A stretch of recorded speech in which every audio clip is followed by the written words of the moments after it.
Para peserta seleksi P3K diimbau agar tidak mempercayai calo yang menjanjikan kelulusan pada seleksi P3K. Para peserta diharap agar dapat berjuang dengan kemampuan masing-masing dalam menentukan kelulusannya. Pendaftaran seleksi calon ASN P3K resmi ditutup pada 11 Oktober lalu. Di Kabupaten Aceh Jaya, kebutuhan P3K sebanyak 493 orang yang terdiri dari guru sebanyak 119 orang, tenaga kesehatan 321 orang, dan bidang teknis sebanyak 53 orang. Dalam tahapan seleksi ini biasanya banyak jasa calo yang menawarkan janji kelulusan kepada para peserta. Padahal dalam penerimaan calon pegawai negeri dengan perjanjian kerja sama halnya dengan seleksi umum CPNS, di mana para peserta harus berjuang dengan kemampuan sendiri pada seluruh tahapan seleksi.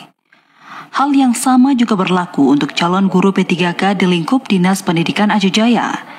Kepala Bidang Pembinaan Ketenagaan Dinas Pendidikan Aceh Jaya, Abidah, mengatakan para calon guru P3K yang telah mendaftar agar tidak percaya pada calo dan harus berjuang sendiri dengan kemampuan yang dimiliki. Kita dari Dinas Pendidikan tuh menghimbau ya Pak ya kepada seluruh calon-calon P3K ini jangan termakan isu-isu bahwa ada diurus bisa melalui calo ini, itu nggak ada itu sebenarnya.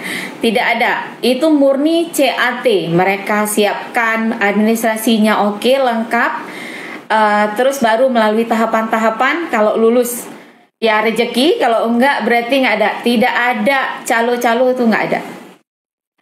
Dinas Pendidikan setempat meminta para pelamar agar lebih waspada terhadap pihak-pihak yang menjanjikan kelulusan dengan uang dan lain sebagainya dalam perekrutan P3K tahun 2023. Dari Aceh Jaya, Musliadi, TVRI Aceh melaporkan.